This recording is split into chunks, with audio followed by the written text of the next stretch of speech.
ओम शांति दीदी, आपका बहुत बहुत स्वागत है। अ, हमारी इस अलौकिक परिवार फरिश्ता परिवार में अभी हमने इस अव्यक्ति मास एक नई सीरीज स्टार्ट करी है, ब्रह्मा बाप की अलौकिक छाप मुझ पर। तो हमारा बहुत सौभाग्य है कि हम आपके मुख से आपका अनुभव सुनेंगे। तो अभी हमारा ये एपिसोड 6 चल रहा है और अभी हम आगे आपसे आपके मुख से सुनेंगे। तो आपका बहुत बहुत स्वागत है। तो हम स्टार्ट करते हैं एक वीडियो से।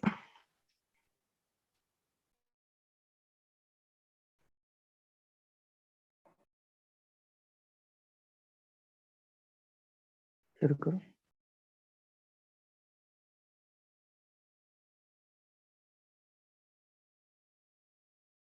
प्यार दिया साकार भी जो आता है याद हमको, तेरे पत्र की मीठी याद है जो, तेरे पत्र की मीठी याद है जो तड़पाती है दिल को तड़पाती है दिल को।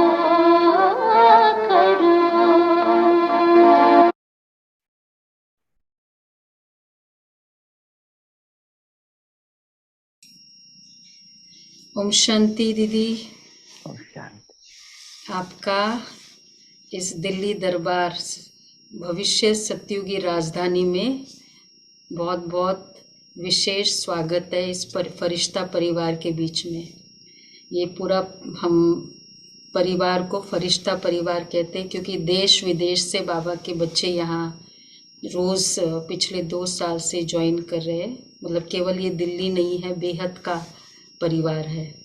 तो ऐसे परिवार में आपका बहुत बहुत स्वागत। पूरा पंजाब आ गया आपके साथ आज। तो आपको चैतन्य फूलों कैसे तो आपका स्वागत हो ही रहा है। सभी एक हाथ से दीदी का वेलकम करेंगे और अभी पुष्पों के गुच्छों से भी आपका स्वागत करेंगे।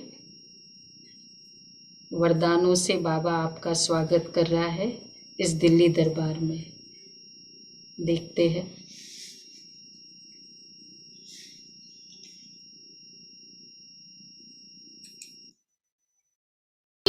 स्वागत लाए संकल्पों के हार के आप आए हमारे द्वार, के आप आए हमारे द्वार। नैनों से स्वागत, वाणी से स्वागत लाए संकल्पों के हार के आप आए हमारे द्वार, के आप आए हमारे द्वार।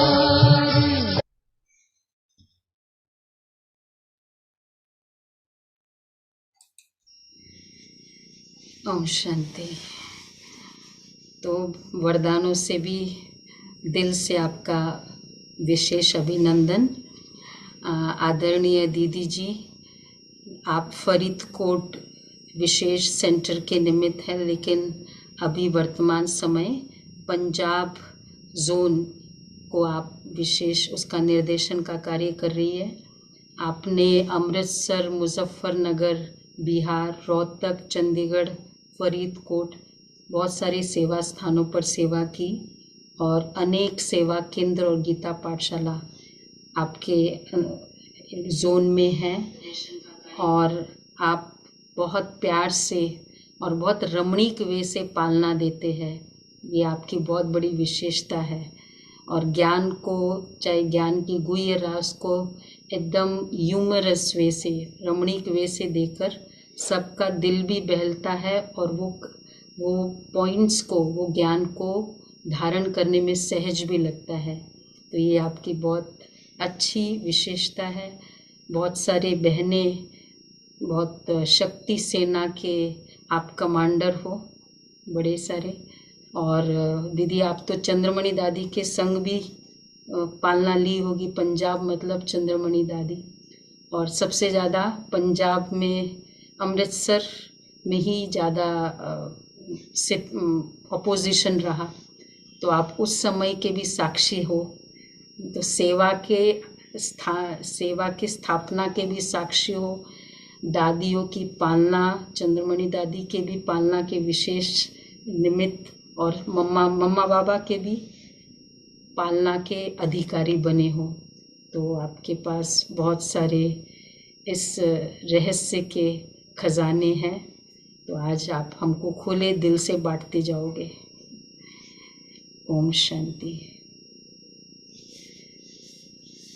ठीक है, इसको निकाल दो ना मैं कान से।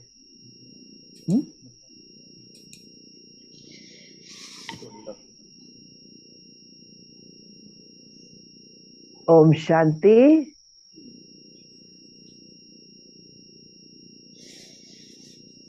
ओम शांति। सभी देख रहे हैं। शांति।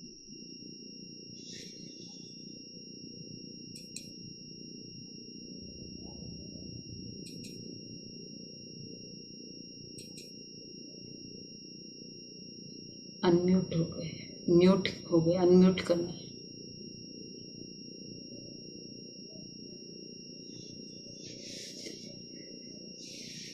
ओम शांति। मेरी आवाज पहुंच रही है?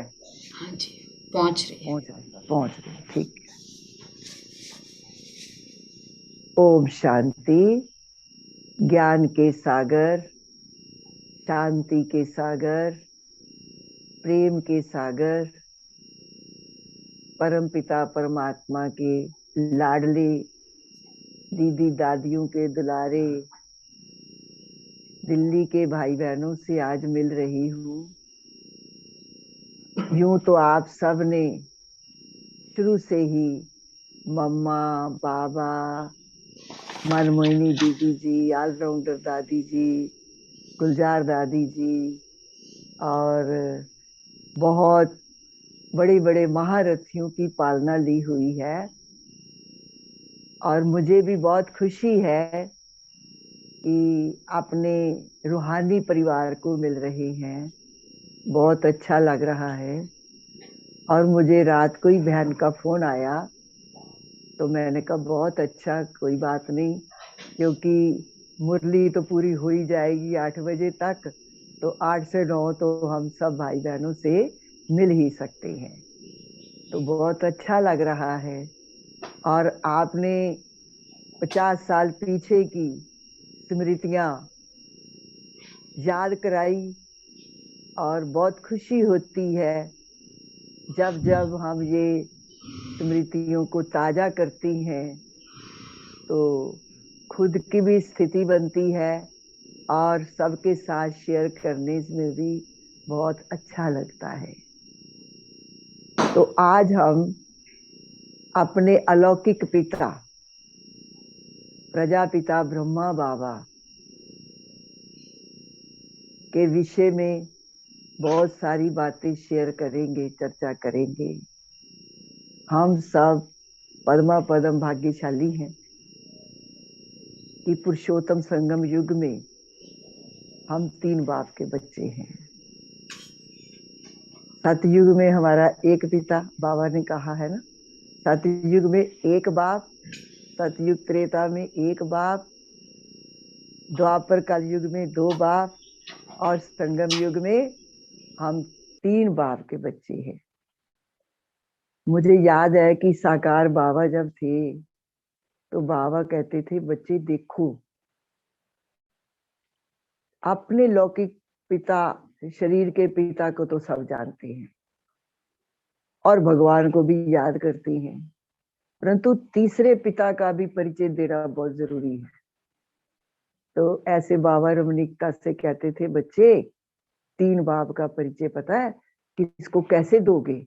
बच्चे तुम ट्रेन में बैठे हो, 2 भाई ट्रेन में बैठे हैं, उसको पूछो कि आपके कितने बाप हैं? वो कहेगा 1।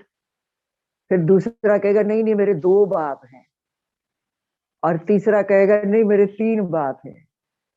तो साथ में जो अज्ञानी व्यक्ति बैठा है वो ये सोचेगा कि ये क्या 1 बाप, 2 बाप, 3 बाप की बात कर रही है। तो आपसे पूछेगा कि आप ये 3 बाप, आपके 3 बाप कैसे हैं? तो बच्चे बस आप ज्ञान सुनाना शुरू कर दो। तो बाबा एक ज्ञान सुनाने की बच्चों को विधि बताते थे। तो मैं आपको थोड़ा सा अपना भी सुनाती हूँ कि मैं अपने आप को बहुत पद्मा पदम भाग्यशाली समझती हूँ कि 1965 में मैं प्रजापिता ब्रह्मा कुमारी ईश्वरीय विश्वविद्यालय के संपर्क में आई। लौकिक जन्म अमृतसर का है और धार्मिक नगरी और धार्मिक विचारों का हमारा परिवार। मंदिर में जाना, गुरुद्वारे में जाना, सत्संग में जाना, तो ऐसे गुरुद्वारे में भी जाकर हम सेवा करते थे। बचपन में हमारे माता पिता ले जाते थे।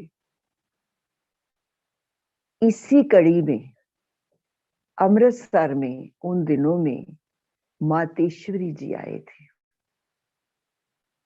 तो हमारे लौकिक संबंध में एक संबंधी थे, वो हमारे घर में आए।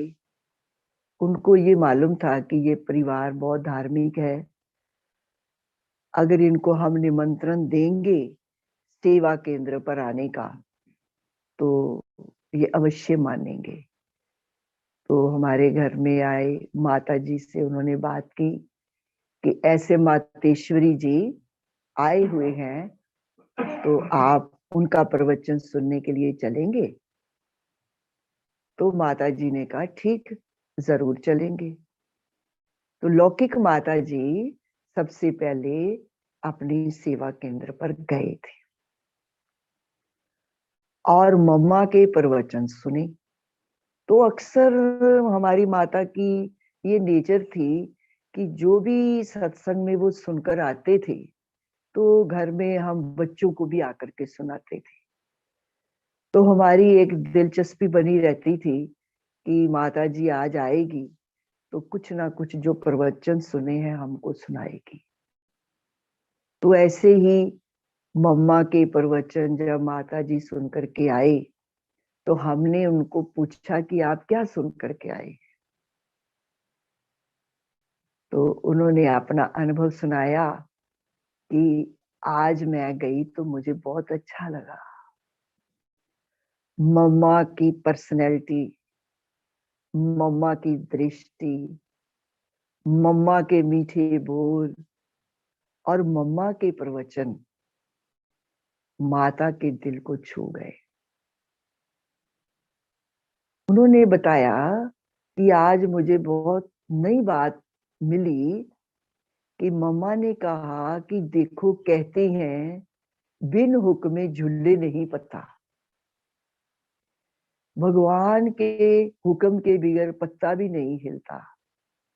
तो भगवान इतना फ्री बैठा है, जो पत्ते को कहेगा हिल तो हिलेगा, जबकि ये कार्य तो हवा भी कर सकती है। तो ये एकदम दिमाग में बात गई। दूसरा, मम्मा ने कहा कि कहते हैं भगवान रचयिता है, तो भगवान क्या रचता है? ये सृष्टि तो अनादि अविनाशी है। फिर मम्मा ने क्लियर किया कि इस सृष्टि में 4 चीजें अनादि अविनाशी हैं। सर्वप्रथम आत्मा, जो आत्मा काटने से कटती नहीं, जलाने से जलती नहीं, मारने से मरती नहीं, ये अजर अमर अविनाशी है। और दूसरा परमात्मा अजर अमर अविनाशी है, अजन्मा है, अकर्ता है, अभोक्ता है। और तीसरा सृष्टि चक्र अनादि अविनाशी है। सतयुग, त्रेता युग, द्वापर और काल युग, ये चक्र घूमता रहता है। और चौथा 5 तत्व अनादि विनाशी हैं। पृथ्वी, वायु, जल, अग्नि, आकाश, ये है ही है। तो भगवान क्या करती हैं? भगवान किस चीज के रचयिता है?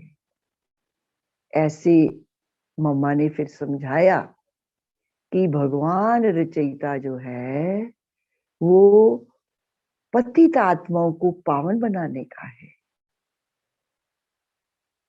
सब आप गाते हैं कि बिगड़ी को बनाने वाले जरा सामने तो आ। हे पतित पावन आओ, हे दुख हरता सुख करता आओ। तो भगवान जब हम आत्मा दुखी हो जाती हैं, पतित हो जाती हैं, अशांत हो जाती हैं, तो भगवान आकर के ज्ञान और योग के द्वारा हम दुखी पतित अशांत आत्माओं को पवित्र बनाते हैं, शांति देते हैं, पति से पावन बनाते हैं। तो ये जब बात सुनी तो माता जी को बहुत अच्छी लगी। फिर उसके बाद एक दिन माता जी कहती है, चलो आपको ब्रह्मा कुमारियों के दर्शन करा करके लाए। मैं बहुत खुशी से कहा। उन दिनों में, लास्ट दिनों में अमृतसर में जैन साधु आए हुए थे, तो उनका प्रवचन सुनने के लिए हम माता जी के साथ जाते थे। तो उसके बाद कहा, चलो आज आपको ब्रह्मा कुमारियों के दर्शन करा के लाती है। मैंने कहा ठीक है। तो मैं माता जी के साथ सेवा केंद्र पर गई। तो वहां पर बहनें मिली, तो बहनों ने बहुत प्यार किया, बहुत स्नेह से बात की। फिर उन्होंने मुझे प्रेरणा दी कि तुम 7 दिन का कोर्स करो। मेरी एज उस समय 15 वर्ष की थी। तो मैंने कहा ठीक है, कर लूंगी। मैंने आश्रम में जाना शुरू किया। 1 दिन, 2 दिन, तीसरे दिन मैं गई तो मुझे आदरणीय चंद्रमणि दीदी जी मिले और उन्होंने मुझसे पूछा कि प्रेम, तुझे दृष्टि लेकर के योग करना आता है? उस समय योग को निष्ठा शब्द प्रयोग करते थे। मैंने कहा नहीं, मुझे तो निष्ठा में बैठना नहीं आता। वो कहते ठीक है, मैं आपको आज निष्ठा कराऊंगी और आप मेरे मस्तक की तरफ, आत्मा भ्रुकुटी के बीच में निवास करती है। मैं आत्मा ज्योति स्वरूप हूँ, मेरी आत्मा भी ज्योति स्वरूप है। तो आंखें खोलकर ज्योति को देखना। मैंने कहा ठीक है। तो ऐसे क्लासरूम में दीदी बैठी, लाल लाइट जल रही है और मैं भी बैठ गई। तो उन दिनों में हमारे ईश्वरीय विश्वविद्यालय के 2 गीत बने थे। पहला था, वसुधा के ईशांचल में, स्वर्गीय भारत भूतल में, शिव स्वागत आज तुम्हारा। और दूसरा गीत था, हमने देखा हमने पाया शिव भोला भगवान, कितना मीठा कितना प्यारा शिव भोला भगवान। तो आप इमेजिन करें कि लाल लाइट जल रही है, दीदी सामने बैठी है और मेरे कानों में मीठे मीठे ये शब्द गूंज रहे हैं, हमने देखा हमने पाया शिव भोला भगवान। तो मैं दीदी के मस्तक की तरफ देख रही हूँ। ऐसा अनुभव हुआ कि दीदी मुझे दिखाई नहीं दी। मुझे लाइट ही लाइट चारों तरफ दिखाई दे रही है और बहुत शांति का अनुभव हो रहा है। और गीत बज रहा है, हमने देखा हमने पाया शिव भोला भगवान, कितना मीठा कितना प्यारा शिव भोला भगवान। और फिर लास्ट में इस गीत में शब्द हैं, जागो उठो लूटो परम पिता का प्यार, आज तुम्हारे द्वार खड़ा है जग का सृजनहार। तो जैसे एकदम मन में शांति का अनुभव, और ऐसे महसूस हुआ कि आत्मा जो चाहती है वो मिलेगा। क्योंकि हम जब जैन धर्म में जाते थे, उनके प्रवचन सुनते थे तो बहुत अच्छे लगते थे, और शादी कराने का मन बिल्कुल नहीं था, लक्ष्य नहीं था। ऐसे लगता था कि हम जैन सती बने। परंतु इंसान जब एक जिंदगी का फैसला करता है तो उसके लिए बहुत कुछ सोचता है, तो उसमें थोड़ा कठिन लगता था नंगे पांव चलना, बाल उखाड़ना, अपने हाथ से भिक्षा लेकर के जो है भोजन करना। तो ऐसा लगता था कि भगवान जो है वो सुख का सागर है और हमारा पिता है, उसको मिलने के लिए इतना कष्ट, इतनी तपस्या क्यों? एक मन में सूक्ष्म में उस समय संकल्प चलता था। तो जब मुझे उस समय दीदी दृष्टि दे रही थी और एकदम शांति का अनुभव हो रहा था, तो ऐसे उस समय एक संकल्प की लहर आई कि जो आत्मा चाहती है वो यहाँ मिल सकता है। तो मैंने कोर्स करना शुरू किया। ऐसे 8-10 दिन बीत गए तो धीरे धीरे ये समझ आने लगा कि भगवान जिसको हम पुकारते, याद करते, भक्ति करते, वो माउंट आबू में ब्रह्मा बाबा के तन में प्रवेश करके ज्ञान सुना रहे हैं और वो हमारे तक पहुंच रहा है। तो हम जरूर माउंट आबू में जाकर के बाबा से मिलेंगे। ऐसी मन में एक लगन लग गई कि बाबा से मिलना है। और धीरे धीरे बहनों की दिनचर्या, लाइफस्टाइल बहुत अच्छा लगने लगा कि बहनों का जीवन भी अच्छा है, ये पाँव में जूती भी पहनती हैं और बाल भी नहीं उखेड़ती और भोजन भी खुद अपने हाथ से बनाकर खाती हैं।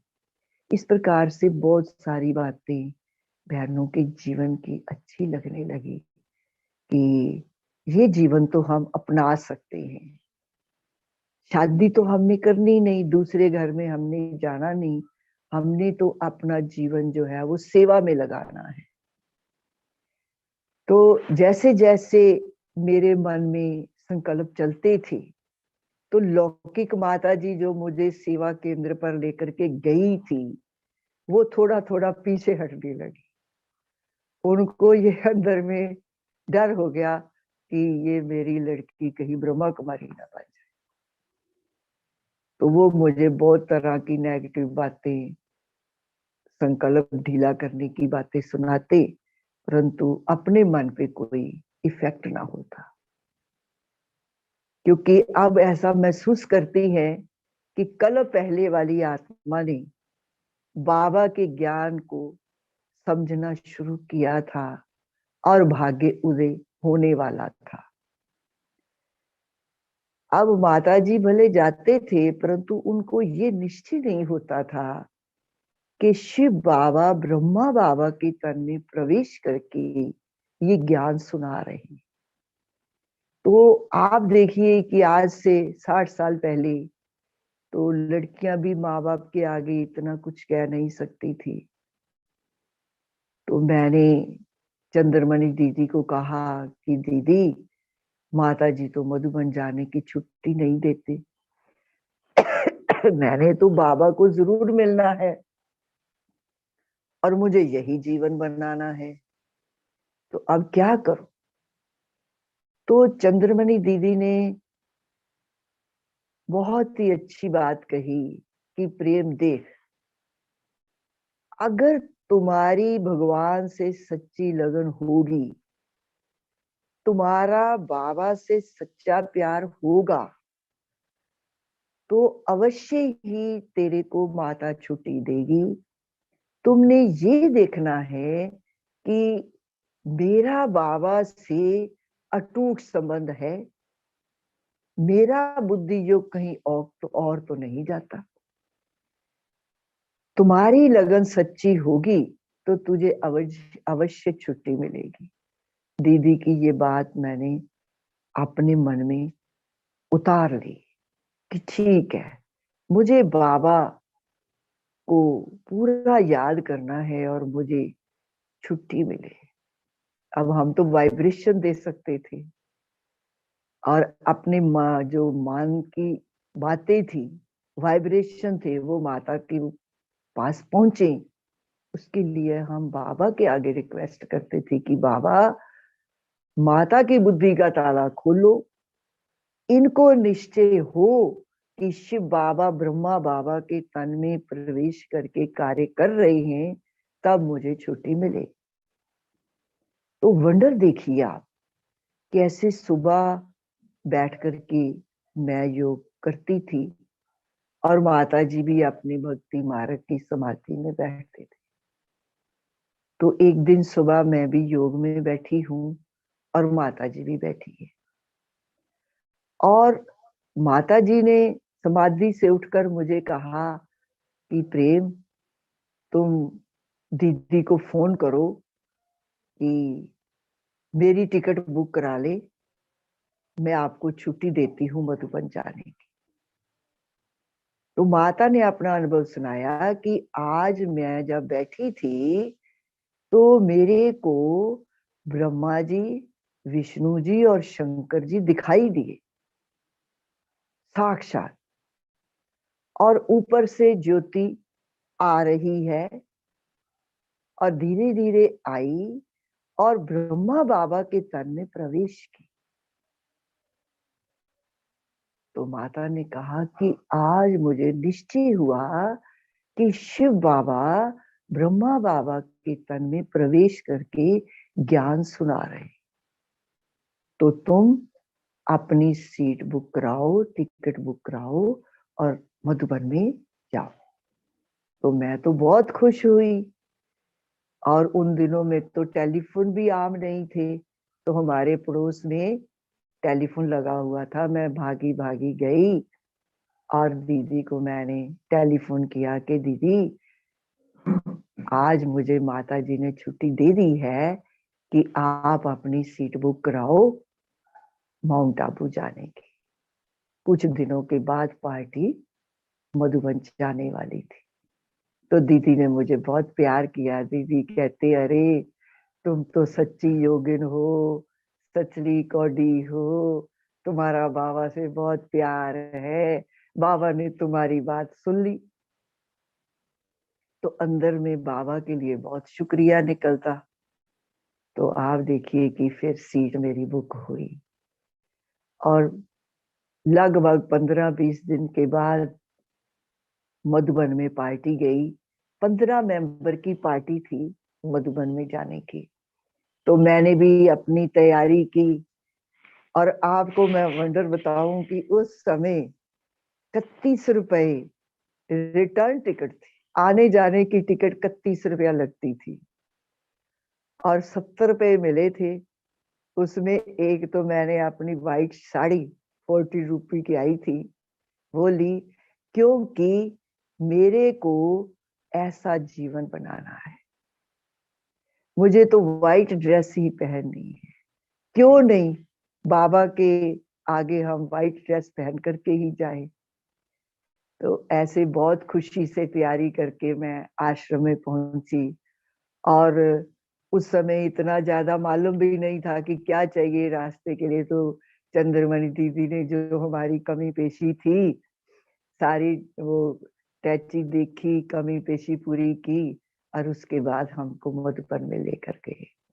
तो देखिए दीदी का भी प्यार कन्याओं के प्रति, कि इनको अभी इतना मालूम नहीं, ये चीज सफर में चाहिए।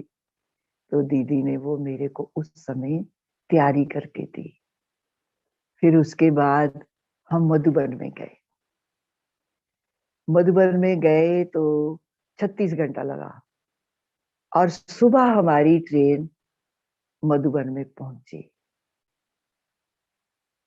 और बाबा का संदेश आया कि बच्चे थके हुए आए हैं, नहाए धोए, नाश्ता करें, आराम करें, और बाबा शाम को 5:30 बजे बच्चों से मिलेंगे।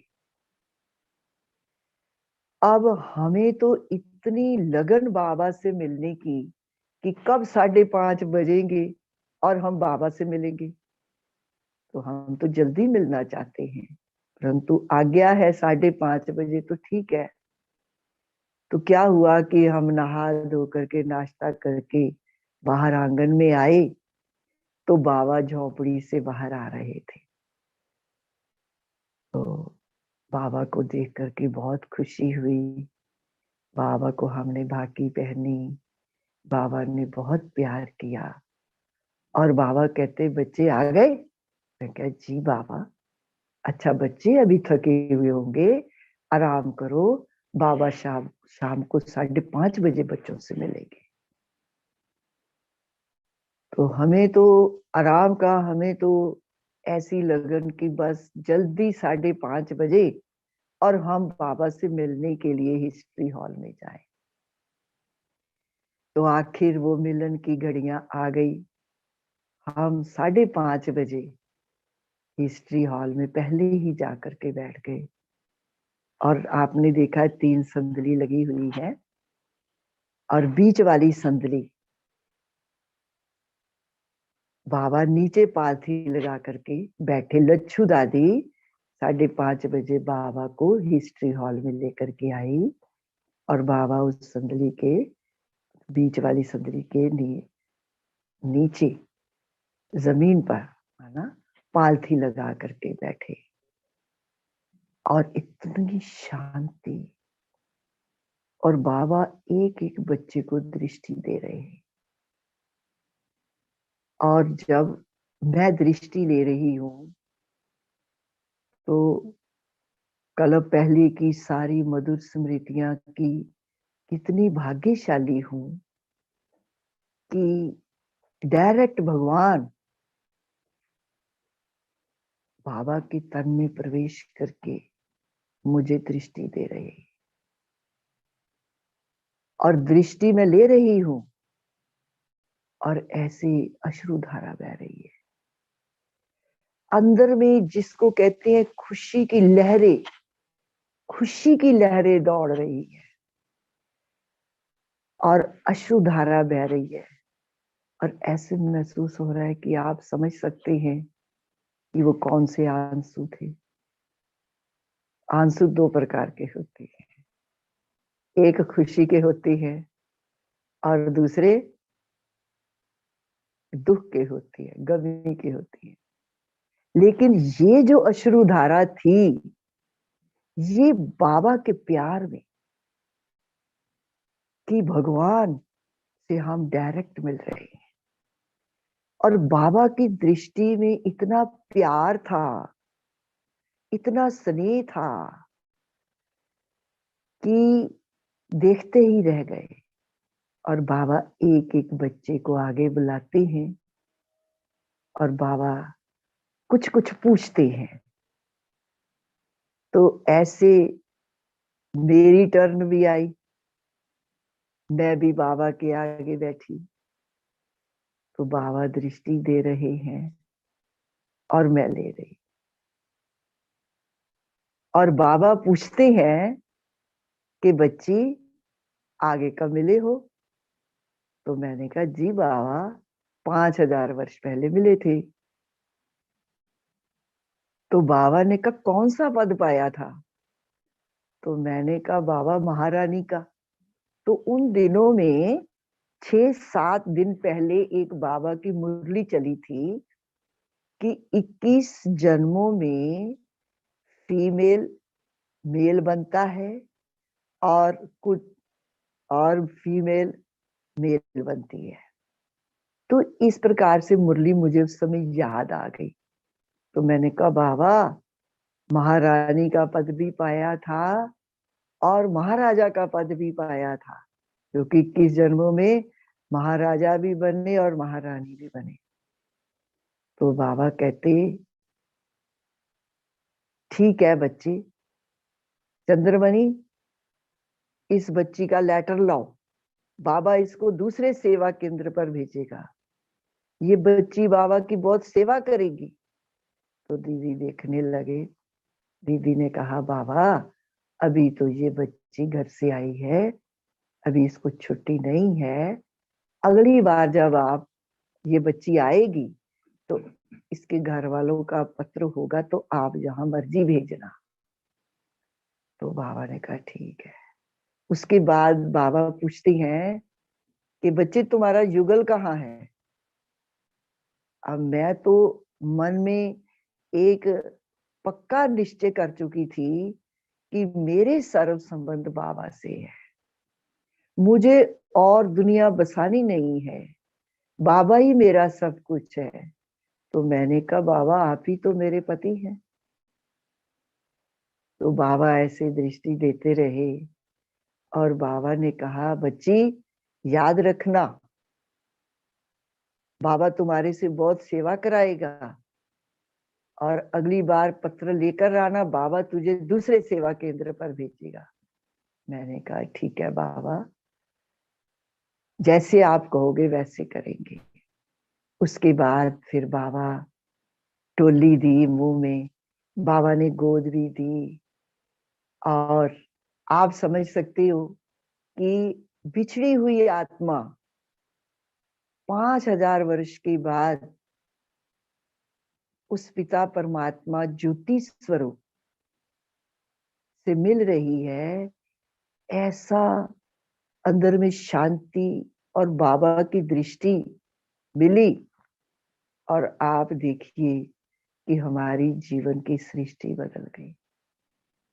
आज 57 ईयर हुए, बाबा ने जो वरदान दिया था कि बच्ची बाबा की बहुत सेवा करेगी, परंतु उस समय तो मेरी 15 वर्ष की आयु थी, ये तो मालूम नहीं था कि हम इस एज में भी प्रवेश करेंगे, क्योंकि जीवन का तो कोई भरोसा नहीं है।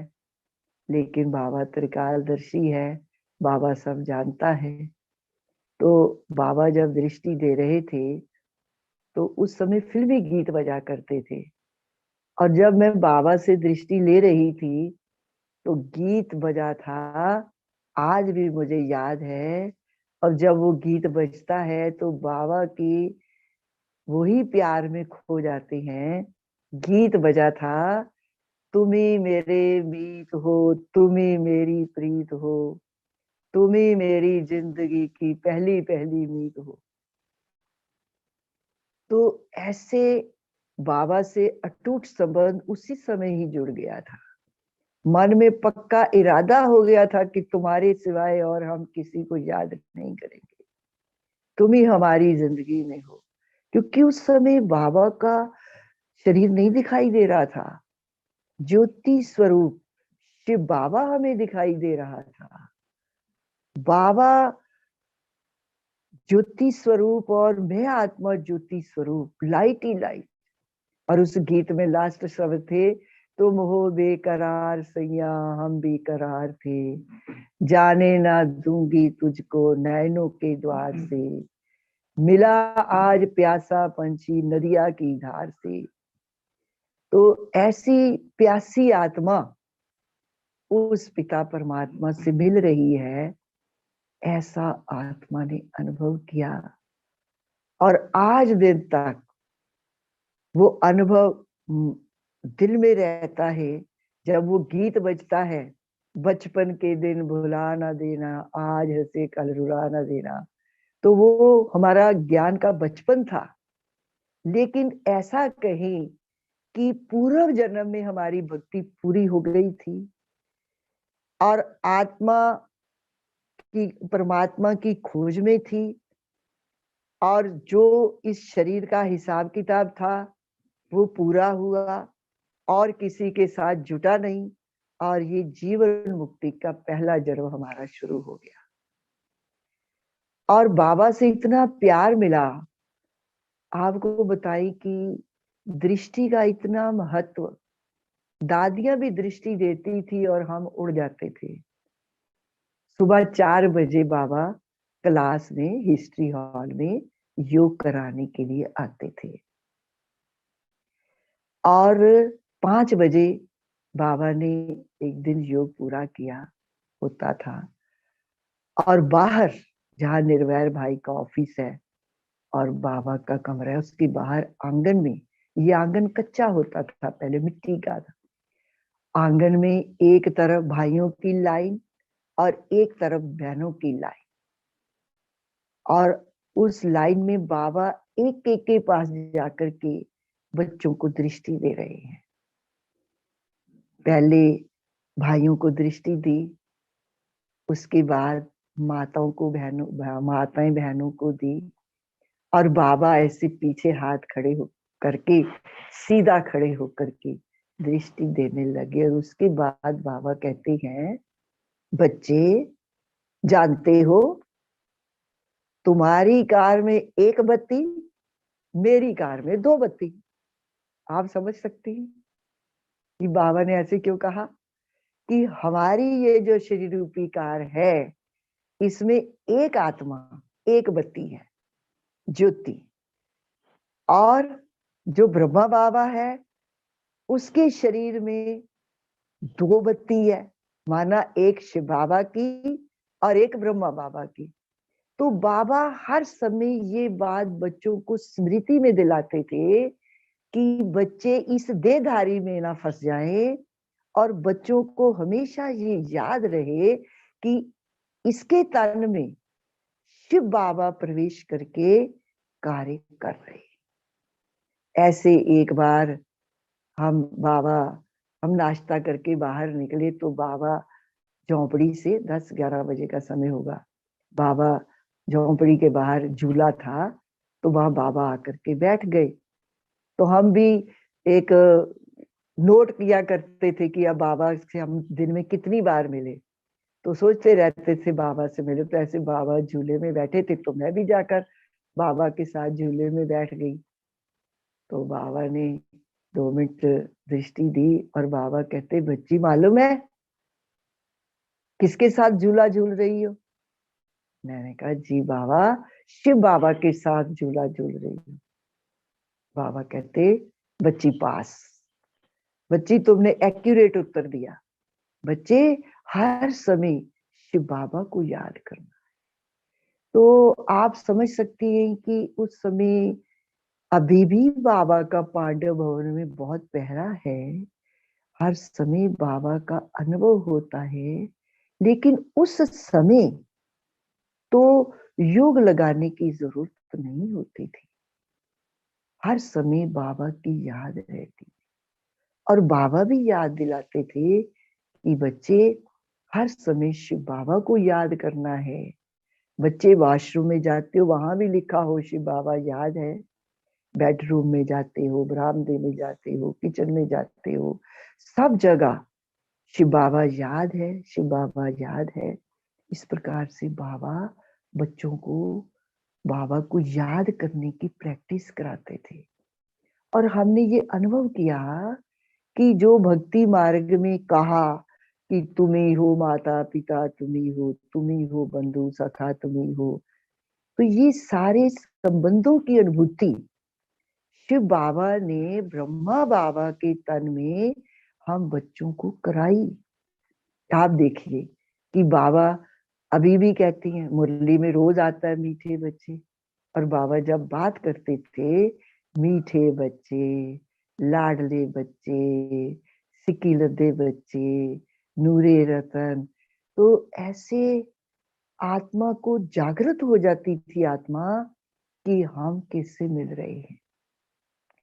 फिर आपको बताएं कि माँ के रूप में, बाप के रूप में कैसे बाबा ने प्यार दिया।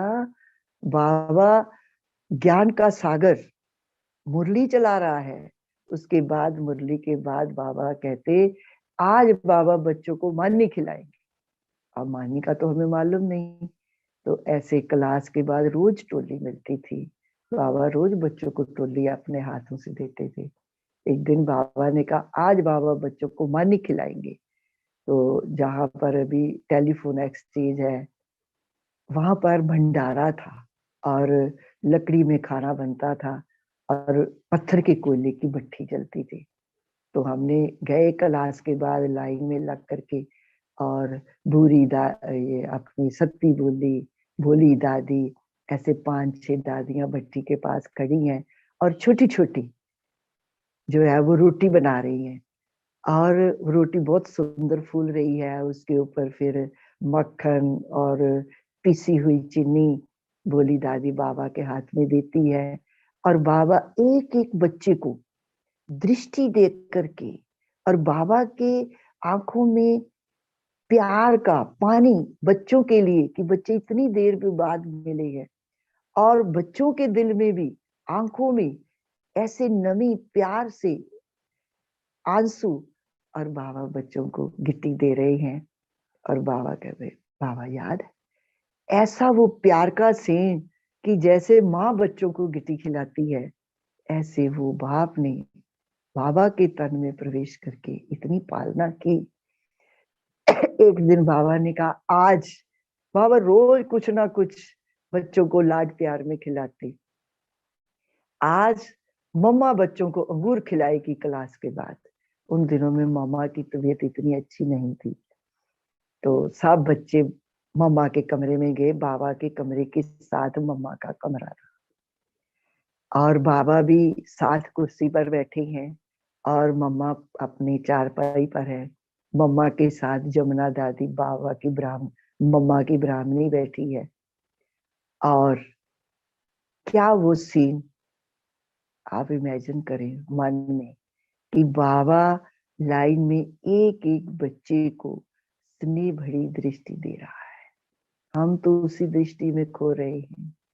उसके बाद मम्मा प्यार भरी दृष्टि दे रही है और जमुना दादी मम्मा के हाथ में अंगूर दे रही है और मम्मा ऐसे हाथ मिला करके सब बच्चों के हाथ में अंगूर दे रही। तो ऐसा आज भी वो सीन याद करती हैं तो बाबा के प्रति इतना थैंक्स निकलता है, शुक्रिया निकलता है कि बाबा आपने साकार में हम आत्माओं को, पतित आत्माओं को, प्यासी आत्माओं की प्यास बुझा दी। हमें पावन बनाने के लिए आपने इतना लाड प्यार दिया कि आपके प्यार में ही हम खो गए और परिवर्तन हो गए। फिर आपको ये बात बताएं कि बाबा ज्ञान का सागर और ज्ञान की गहराई इतनी कि हम लोगों को उस समय दूसरों को बात सुनाने में इतनी माथा खपाई करनी पड़ती थी, मेहनत करनी पड़ती थी। लेकिन बाबा की जब हम मुरली सुनते थे और ज्ञान की गहराई की बातें बाबा इतनी रमणीकता से और इतनी ध्यान से सुनाते थे कि सीधा दिमाग और दिल में उतर जाती थी। जैसे बाबा कई बार एग्जाम्पल देती है कि बच्चे चात्रक होता है ना, वो वर्षा की बूंद का प्यासा होता है। तो जब वर्षा की बूंद उसके मुंह में पड़ती है तो उसकी प्यास बुझती है। तो बच्चे आप आत्माएं भी चात्रक हो। तो मैं आपको बताऊं कि एक दिन बाबा ने मुरली चलाई और बाबा ने इतनी रमणीकता से ज्ञान की गुहता में ले गए। बाबा कहते बच्चे तुम कौन थे पहले मालूम है? तुम पहले बुद्धू थे, जानते हो तुम बुद्धू थे।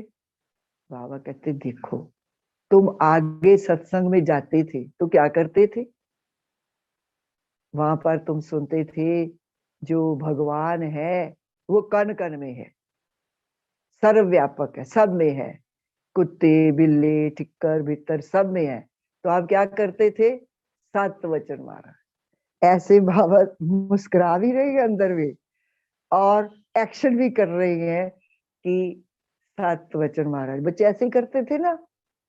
बच्चे कहते जी बाबा। अरे बच्चे तुम क्या करते थे, गंगा यमुना सरस्वती इत्यादि इनको पतित पावनी समझते थे और क्या करते थे, अगर कथा में ये बात आती थी तो आप कहते थे सत्य वचन महाराज।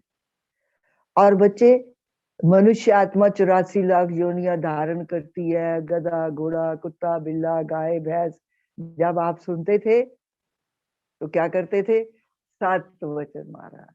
ऐसे बाबा ने एक्शन करके बताया। उसके बाद बाबा कहते अब तुम्हारी मानसिक स्थिति बदल गई है, अब तुम बुद्धू से सुद्धू बन गए हो। अब तुम जब जाएंगे ना सत्संग में और वहां सुनेंगे कि भगवान कण कण में है, भगवान सब है, तो आप क्या कहेंगे? नहीं, ये झूठ। ऐसे बाबा ने प्यार भरी एक्शन की। अरे बच्चे, आप जब सुनेंगे कि मनुष्य आत्मा 84 लाख योनियां धारण करती है, गधा घोड़ा कुत्ता बिल्ला गाय भैंस में जाती है, तो आप क्या कहेंगे? नहीं, ये भी झूठ, ये भी झूठ। और गंगा यमुना सरस्वती इत्यादि नदियां पतित पावनी है, तो आप क्या कहेंगे?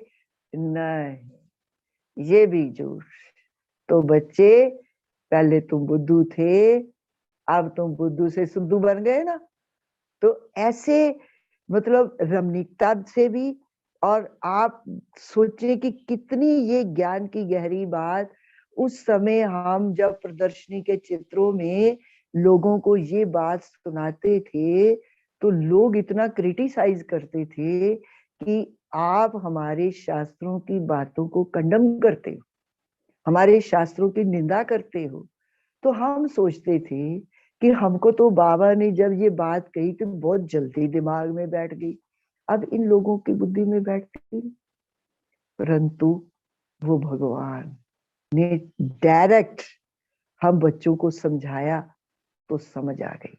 और हम फिर भी मनुष्य आत्मा, जब दूसरों को समझाते तो कुछ समझते कुछ नहीं समझते। अब तो वो समय बीत गया, अब तो हर कोई जब ये ज्ञान की बात सुनाते हैं तो सहज ही उनको समझ आ जाती है। अब तो सिर्फ एक उनको ये होता है कि हम अनुभूति करें, हम अनुभव करें कि योग क्या चीज है। अभी अनुभव करना चाहते, ज्ञान तो बहुत सुन रहे हैं। तो इस प्रकार से जब डायरेक्ट बाबा से हम मुरली सुनते थे, और हर बात का बाबा राज बताते थे। मैं आपको बताऊं, एक बार क्या हुआ कि उन्हीं दिनों में सुबह सतगुरुवार था, तो भोली दादी ने कहा कि आपने जो है आकर के सवेरे 3:45 बजे भोग बनाने में सहयोग देना है। तो हमने कहा ठीक है। तो हम 3 बजे उठे, नहाए धोए, और 3:45 बजे हम भंडारे में चले गए। अब भंडारे में गए, भोली दादी ने हमारे हाथ में चकला बेलना पेड़ा पकड़ाया, और आप जो है अभी पूरी बेलनी है। तो आप देखिए कि 3:45 बजे हम बैठे, और 4 बजे बाबा जो है वो भंडारे में आ गए। और भंडारे में आकर के बाबा एक एक बच्चे को दृष्टि दे रहा है। हमारे हाथ में चकला बेलना है और पेड़ा है, और बैठे हम बाबा से दृष्टि ले रहे हैं। एक एक एक एक बच्चे को बाबा दृष्टि दे रहे। और दृष्टि देने के बाद बाबा कहते, बच्चे पता है भोग बनाने वाले की कितनी जिम्मेवारी होती है? शिव बाबा को याद करके बना रहे हो ना? अरे बच्चे, आप बाबा की याद में भोग बनाएंगे तो खाने वाले को भी शक्ति आएगी। तो भोग बनाने वाले के ऊपर बड़ा मदार है, आपने शिव बाबा को याद करके भोग बनाना है। तो हम कहते जी बाबा, और अंदर में इतनी खुशी कि आज बाबा हम बच्चों को दृष्टि दे करके गए। ऐसे बाबा एक एक बात में समझाते। आपको बताएं कि जब विदाई का समय होता तो बाबा गो सुन कम सुन की टोली देते, और हमने भी बाबा से ली, और क्लास के बीच में बाबा देते विदाई। और बाबा कहते, देखो बच्चे, आज बाबा आपको गो सुन कम सुन की टोली देता है। इसका भी बड़ा गहरा रहस्य है। बच्चे, बाबा आज आपको मिश्री, इलायची और बादामी दे रहा। बच्चे, इसका भी ज्ञान है, ये समझने की जरूरत है। बच्चे, जो मिश्री है ना, मिश्री आपको मीठा बनाती है, मीठी है मिश्री। बच्चे, आपको मीठा बनना है। बाबा कितना मीठा है, बाबा सबको प्यार करता है। आपको भी मीठा बनना है। आपको कभी गुस्सा नहीं करना है, क्रोध नहीं करना है। ठीक है बच्चे, जी बाबा ऐसा ही करेंगे। फिर बच्चे ये जो इलायची है ना, ये खुशबूदार होती है और देवताएं भी खुशबूदार होती है, दैवी गुणों की खुशबू उसमें होती है। तो ये इलायची जो है, इलायची के समान आपको खुशबूदार बनना है, देवताओं जैसे गुणों को धारण करना है, और लक्ष्य है देवता बनने का। बच्चे जब देवताओं के गुणों को धारण करोगे तभी तो तुम देवता बनोगे ना। जी बाबा। फिर बाबा कहते हैं देखो ये जो बादामी है ना, ये ब्रेन को तरावट देती है। और बच्चे आपको अपनी बुद्धि में, ब्रेन में इतने ज्ञान रत्नों को भरपूर करना है और दूसरी आत्माओं को ज्ञान देना है। तो बच्चे ये जो बादाम है, ये ब्रेन को ताकत देने का काम करेगा। आप अनेकानेक आत्माओं का कल्याण करने के, ज्ञान रत्नों का दान करने के निमित्त बनेंगे। तो बाबा ये आप बच्चों को गो सुन कम सुन की टोली देता है, तो आप बच्चों ने ये याद रखना है। ऐसे बाबा दृष्टि देते और गोद देते और बच्चों को मुंह में ये टोली डालते। और बाबा का ये लक्ष्य होता था कि इन्हीं बच्चों ने आगे आत्माओं का कल्याण करना है, तो मैं इनमें ज्यादा से ज्यादा इन आत्माओं में ज्ञान भरपूर करूं, इनको शक्ति दूं, इनको प्यार दूं, ताकि ये आत्माएं विश्व की आत्माओं की सेवा के निमित्त बने। त्रिकालदर्शी बाप का इतना ज्यादा बच्चों के प्रति जो है वो ध्यान होता था। तो इस प्रकार से बहुत सारी बातें हैं, तो टाइम भी इजाजत नहीं दे रहा है, तो मैं समझती हूँ कि ऐसे एक दो बातें और है। बाबा हर समय शिक्षा, उन दिनों में क्या हुआ कि एक विश्वामित्र नाम की अखबार निकलती थी और उसमें उसने ये लिखा कि वैसे तो बाबा आप सब जानते हैं कि हीरे जवाहरों के व्यापारी थे, तो उसमें उसने लिखा कि इनका जो दादा लेखराज था वो तो अपने आप को भगवान मानने बैठा है, था तो वो साइकिल मैकेनिक। तो बच्चों को बड़ा गुस्सा आया इस बात का कि बाबा के प्रति ऐसे लिखा। तो बाबा के आगे उन्होंने अखबार रखी, बाबा देखो इसने ऐसे लिखा है तो इस पर केस करे। तो बाबा ने कहा कि नहीं, बाप बच्चों पर केस नहीं कर सकता, बच्चे उसको लिख दो तुम विश्व के मित्र हो और तुम ये लिखते हो, और हम भी ये समझते हैं कि निंदा हमारी जो करे मित्र हमारा सो, तो आप हमारे भी मित्र हो। तो जब उसने ये बात सुनी, देखी, तो उसका दिल भी पिघल गया कि ये इस पर कुछ भी एक्शन कर सकते थे। लेकिन बाबा ने कहा नहीं, निंदा हमारी जो करे मित्र हमारा सो। तो कितने बच्चों को बाबा ने ये शक्ति दी कि बच्चे कोई कैसी भी निंदा करे, आप अपने मार्ग पर जो है ना वो चलते रहो, बढ़ते रहो, कोई बात नहीं। फिर एक बार क्या हुआ, जहां पर इस समय भंडारा है पांडव भवन में, तो यहाँ वृक्ष होते थे और आगे दूर दूर तक फलों के वृक्ष थे। तो एक बार क्या हुआ, बंदर आए, फल लगे हुए थे बहुत अच्छे अच्छे, और बंदरों ने वो फल जो है ना कुछ खा लिए, कुछ फेंक दिए, ऐसे काफी वृक्ष खराब कर दिए। तो बच्चे आए बाबा के पास, बाबा आज तो बंदरों ने ना सारे बाग को उजाड़ दिया, एक झुंड आया बंदरों का और उन्होंने ये सारे फ्रूट जो है वो खराब कर दिए। तो बाबा इन बंदरों को मार दे इन बंदरों को, ये सारा ऐसे ही खराब करती हैं। तो बाबा ने प्यार से कहा नहीं, वो भी बाबा के बच्चे। अरे बच्चे वो कहाँ से खाएंगे, वो कोई बाजार से खरीद करके थोड़ी खाएंगे, वो तो बाबा जो है ये प्रकृति इनकी है और ये यहीं से ही खाएंगे। तो इसलिए बाप बच्चों को कभी नहीं मार सकता। इस प्रकार से बाबा का एक एक जो कर्म था वो बच्चों को बहुत ज्यादा सिखाने वाला।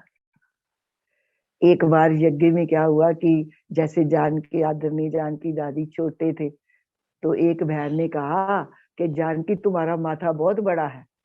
मैं आपको ये बताना चाहती हूँ कि बाबा सहज स्वभाव बच्चों को बोलते थे, परंतु वो वरदान सिद्ध हुए। तो एक बहन ने कहा जानकी तुम्हारा माथा तो बहुत बड़ा है।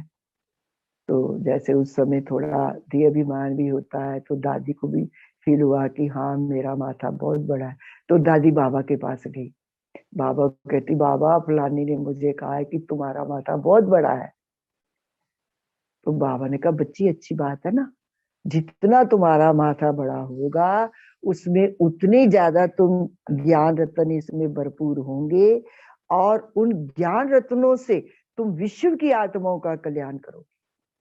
तो देखो प्रैक्टिकल में हमने देखा कि 104 साल की दादी और कितना उन्होंने विश्व की आत्माओं का ज्ञान रत्नों से दान किया, तो वरदान सिद्ध होते थे।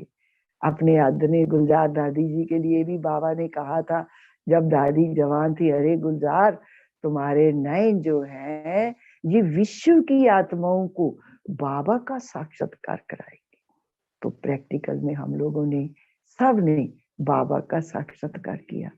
तो इस प्रकार बाबा का जो एक एक वर्षन था, कर्म था, वो बच्चों को हर प्रकार की शिक्षा दे करके संपूर्ण बनाने का था, ताकि बच्चे विश्व की आत्माओं के आगे आए और बाबा के विश्व परिवर्तन के कार्य में राइट हैंड बने, और इस दुनिया में जो दुख, अशांति, कलह, क्लेश है, ये दुनिया खत्म हो और नई दुनिया आए। तो इस प्रकार से थैंक्स प्यारे बाबा का दिल से बार बार शुक्रिया निकलता है, जिसने कि इस पुरुषोत्तम संगम युग में हमको अपना परिचय दिया।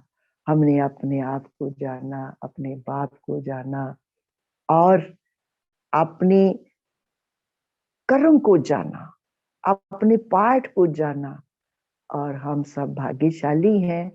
इसलिए मम्मा के वो शब्द याद आते हैं, अब नहीं तो कब नहीं। इस जीवन की अनमोल घड़ियां हैं, हमको बाबा के अंग संग में बुद्धि योग हर समय लगा करके इन जीवन की अनमोल घड़ियों को हमें सफल करना है, सफलता को पाना है, और बाबा का संदेश अनेकानेक आत्माओं तक पहुंचाना है।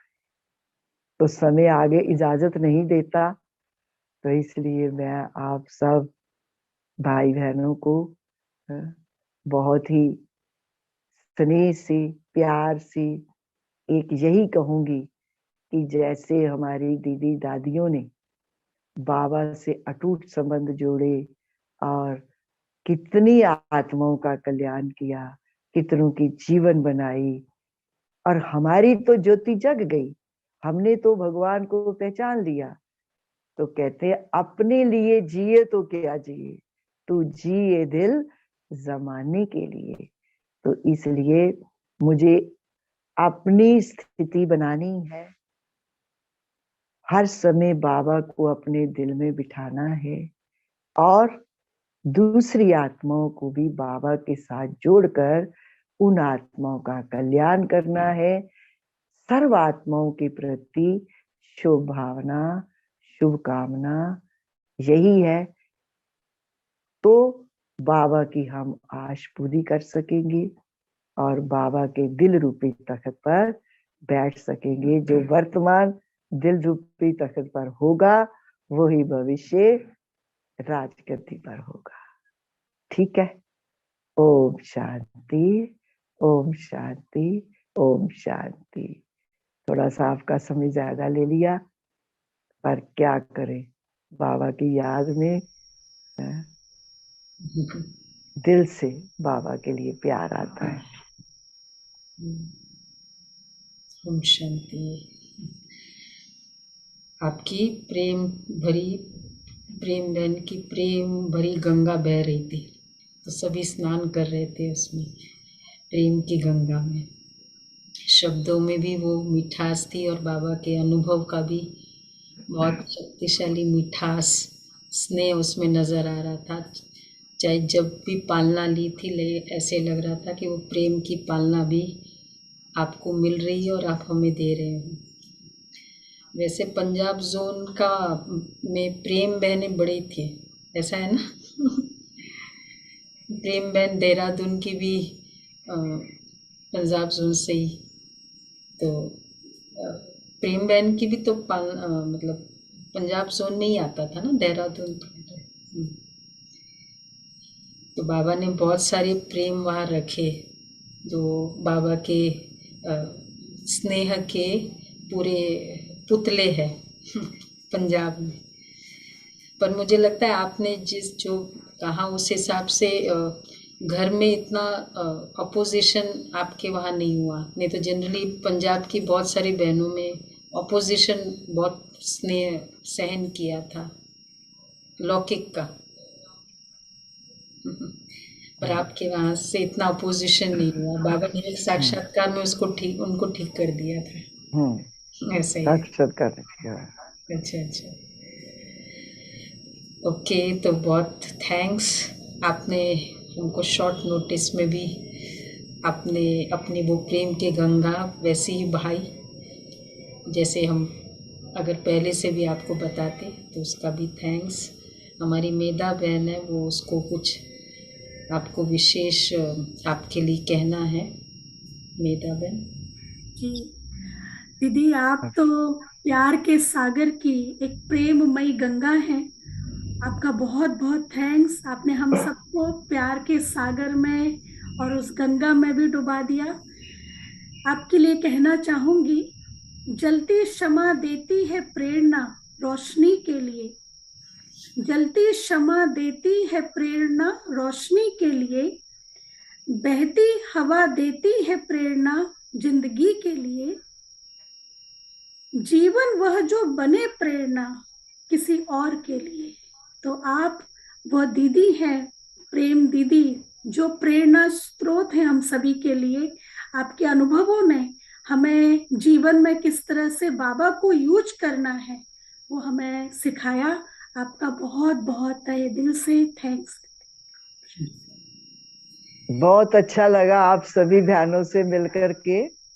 ऐसे मधुबन तो मिलते रहती हैं, परंतु फेस टू फेस अभी मिल रहे हैं, तो बहुत खुशी हो रही है अपनी बहनों को मिलकर के। बहुत अच्छा लगा। वैसे दीदी, आप जैसे मधुबन में आप महारथी बच्चे क्लास कराते हो, वो पालना तो देते हो, लेकिन ये जूम मतलब बाबा ने ये इसलिए ये कोरोना को लाया कि आप सभी पर्सनल पालना दे पाओ। नहीं तो अगर ये कोरोना नहीं आता तो आपकी पर्सनल पालना सब मिलती नहीं। तो हर बात में कल्याण है ना, तो इसलिए भी ये ड्रामा का अच्छा सीन आया है।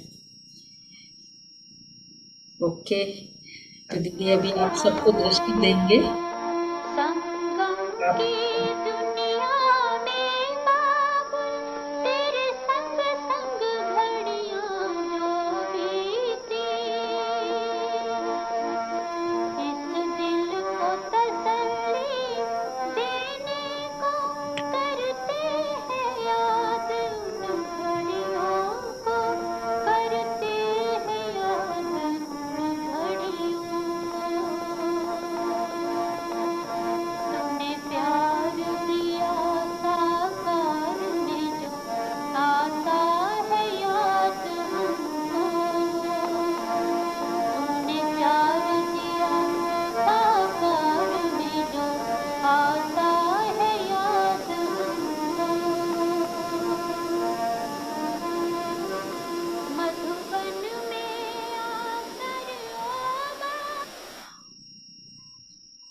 ओके, ओम शांति। ओम शांति। शांति।